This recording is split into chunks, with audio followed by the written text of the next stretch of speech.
क्या नाम है आपका? विक्रम। पूरा नाम बताओ। विक्रम जाटव। विक्रम जाटव। हाँ। पिताजी का नाम क्या है? मानपाल। मानपाल। मानपाल जी जाटव। हाँ। कहाँ पर रहते हैं आप? चापला खेड़ी। चापला खेड़ी। चापला खेड़ी। चापला खेड़ी तहसील क्या है? देवास। देवास तहसील है। हाँ। और जिला? देवास। जिला भी देवास ही है। जिला भी देवास। जिस व्यक्ति ने आपकी ज़मीन पे ज़बरदस्ती कब्जा कर रखा है, हाँ। आपकी ज़मीन आपको नहीं दे रहा है वो, हाँ। क्या नाम है उस व्यक्ति का? राजेश। पूरा नाम? राजेश बटाल। पिता नारायण। नारायण बटाल। कहाँ पे रहता है ये? खारपा। खारपा। खार। तहसील? तहसील तराना। तहसील तराना। जिला? उज्जैन। उज्जैन। तो इस व्यक्ति ने आपकी ज़मीन पर ज़बरदस्ती कब्जा कर रखा हाँ। है ना? हाँ। कितने साल से उसने ज़बरदस्ती कब्जा कर रखा है? ये इसको हो गए करीबन 7-8 साल से ज़्यादा हो गए, और इसको कब्जा अटबटाई से दिया था मैंने, और इससे पैसा लिया था। तो आपने पहली बार जो इससे पैसा लिया था, हाँ। तो एग्रीमेंट करा होगा? हाँ, तो एग्रीमेंट। एग्रीमेंट में कौन कौन सी बातें लिखी थी? एग्रीमेंट पे ये लिखवाई थी हमने कि अतकरी तो बांटा, और 2% का ब्याज, और 12 महीने में हिसाब करना। और कितने पैसे लिए थे आपने उससे? इससे लिए थे 5,40,000 रुपये। 5,40,000 40,000। रुपये लिए थे ना? और 12 महीने में इसकी पलटी करना थी। फिर क्या हुआ? और इसने 2 साल तक, इसके बाद 4 से 5 स्टाम्प करवा लिए मेरे से, क्योंकि कि साल भर में हिसाब करके भाई स्टाम्प की पलटी कर दे, तो मैं करता रहा। बाकी बाद में कोई इससे पैसा कौड़ी नहीं लिया था मैंने। तो जो फसल की जो बात थी आधा पात, हाँ, तो वो फसल कितने कितने समय तक आपको दी? इसने फसल दी मेरे को 2 साल, और इसके बाद इसने फसल देना बंद कर दिया, ने ब्याज जोड़ के पैसे मांगने लगा, और मैंने लोगों के सामने बोला कि भाई मेरी फसल का हिसाब दे दे, मैं तेरा ब्याज जोड़ के पैसा दे दूँ। तो ये बोला कि हुआ जब अपन बाद में कर लेंगे। इसके बाद इसने कोर्ट में केस लगा दिया। कोर्ट में मैं 3 साल तक पैसे पे जाता रहा। 23 तक खूब पैसे पे गया। फिर 23 के बाद इनने मेरे घर पे आके मारपीट करने की धमकी दी, और 20-25 लोग भी आए। ये इसका वीडियो भी है मेरे पास। इसके बाद इन लोगों ने मेरे को कोर्ट पैसे पे जाने से मारने की धमकी दी, तो मैं कोर्ट पैसे पे जा नहीं पाया, और ना ही मेरे गवाह पेश कर पाया। मतलब इनने डरा धमका के आपको पैसे पे नहीं जाने दिया, हाँ। है ना? जिसकी वजह से पैसे चूक गई। हाँ, चूक गई पैसे। तो उसकी वजह से एक तरफा फैसला हुआ। एक तरफा फैसला हो गया। अब ये आखिरी में मेरे पास नोटिस आया। जब मैं गया, तो जब मजिस्ट्रेट साहब ने बोला कि बेटे आप तो तेरा ये काम ही खत्म हो गया। तो आपने इसकी शिकायत कहाँ करी? इसकी शिकायत बस ऐसे ही करता रहा। हमने शिकायत नहीं, जैसे कलेक्टर के पास गए थे? नहीं, कलेक्टर के पास मैं नहीं गया। बेनून ने, मतलब बेनून के नाम थे, तो बेनून ने दावा लगाया कि भाई ये ज़मीन हमारे नाम से, तूने कैसे नाम से करा ली ये ज़मीन।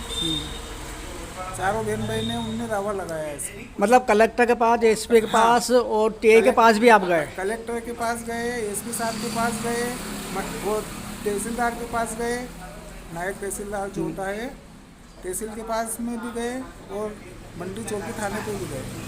लेकिन कहीं पे भी आपकी सुनवाई नहीं हुई? अभी तक कोई इसका वो नहीं है। तो आप क्या चाहते हैं अभी? अब ये चाहते हैं कि उसका पैसा दे दूं मैं, और वो मेरी ज़मीन लौटा दे। और अभी भी ये पैसे लेने के लिए 3 महीने हो गए मेरे को पैसे देते इसको, बाकी ये पैसे लेने नहीं आ रहा था।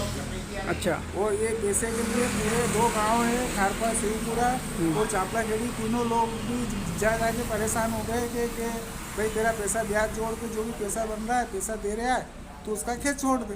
वो क्या कहा, मैं छोड़ दूँगा।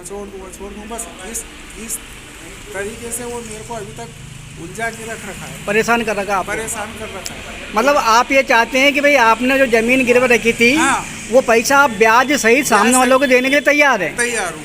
लेकिन सामने वाला आपकी ज़मीन आपको नहीं दे रहा वो। हाँ, बस जमीन छोड़ा, और उसका बेईमानी आ गई है। बेईमानी आई है, क्या मालूम क्या करा। आज भी ये बोल रहा है कि हाँ मैं पैसा ले लूँगा, और जिस व्यक्ति के बीच में मैंने जो ज़मीन गिरवे रखी थी, जो व्यक्ति बीच में है, वो व्यक्ति भी आज 1 महीने से उसके घर पे जा रहा है। उस व्यक्ति का नाम है सीताराम, सीताराम पिता मांगीलाल, और इसके बाद उसके जिया जी हैं गोकुल सिंह, मतलब गोकुल जिया जी हैं उसके। और ये मतलब 4 या 5 स्टाम्प उसने मेरे से करा रखे हैं, और वो ना तो वो स्टाम्प बता रहा है और ना ही कुछ कर रहा है। अच्छा, स्टाम्प पे या फिर विक्रय पत्र पे जब साइन करा है तो आपको पढ़ के बताया किसी ने? मेरे को ना तो कुछ भी नहीं बताया। मेरी मम्मी को ले गए, उनसे अंगूठा लगवा लिया, मेरे से बोला कि ले चल तू साइन कर। और मैं बिल्कुल अनपढ़ आदमी हूँ, खाली साइन करना जानता हूँ, वो भी टूटे फूटे साइन कर सकता हूँ। मतलब धोखाधड़ी करके धोखाधड़ी, आपसे साइन करवाता हाँ। रहा वो एग्रीमेंट पर?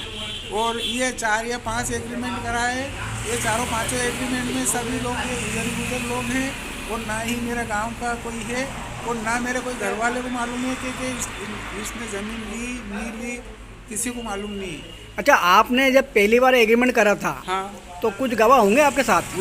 उसके है ना गवाह। क्या नाम है? एक तो सीताराम पिता मांगीलाल, और एक हुकम पिता छिटूलाल। तो ये जो गवाह है अभी बोल देंगे कलेक्टर ऑफिस में, जहाँ भी बुलाएंगे जहाँ भी बुलाएंगे वहाँ तैयार है वो आने के लिए। वो आपके बताएंगे भाई हमारे सामने हाँ, ये बातें हुई हाँ, थी। ये बातें हुई थी। ये 5 लाख का एग्रीमेंट हुआ है, 5,40,000 का, और फसल आधी है, और 2% का ब्याज। अच्छा, गांव के आपकी ज़मीन पे गांव के आसपास के जो लोग हैं, हाँ। उनको जानकारी है कि नहीं इस बात की? उसकी जानकारी पूरे गांव को है, और पूरा अड़ोस पड़ोस के 2 गांव हैं, खारपा शिवपुरा, उनको भी जानकारी है कि हाँ ये ज़मीन गिरवी रखी है। तो ये सभी लोग आपके फेवर में? किसी से भी अनजान आदमी से जाके कोई भी व्यक्ति को पहुंचा के पूछ सकता है कि गांव में जाके भैया ये ज़मीन क्या है, ये ज़मीन विक्रम ने बेची थी कि गिरवी रखी थी, कोई भी व्यक्ति बता देगा इसे।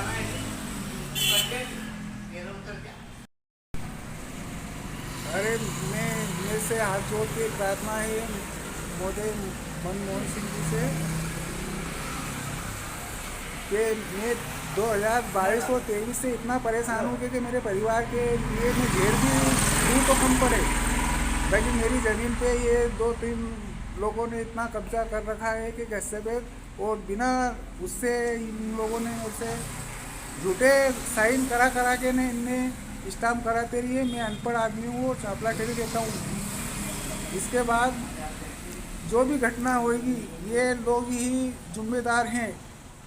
मेरे को अंत परेशान कर रखा है इन लोगों ने। खेत पे जाने के लिए मेरी ज़मीन और मेरी ज़मीन में से ही निकलने के लिए मना करते हैं। हाथ जोड़ के ये प्रार्थना है मेरी, जो भी मतलब आपके साथ या आपके परिवार के साथ कोई घटना दुर्घटना कोई वारदात होती है तो इसका जिम्मेदार कौन होगा? वो राजेश नहीं है, वो परेशान करता है बहुत परेशान, आज तक भी परेशान कर रहा है वो। पूरा परिवार परेशान है आपका? पूरा परिवार क्या, पर सभी लोग रिश्तेदार तक भी उसको समझा रहे हैं कि भाई समझ जा, तेरा पैसा ले ले, खेत छोड़ दे, बाकी नहीं छोड़ रहा है वो। कोई है उसको कि भाई तूने ज़मीन उसकी गिरवे रखी है, बाकी तू उसका हिसाब करके पैसा ले ले और उसका ज़मीन छोड़, बाकी वो नहीं मान रहा।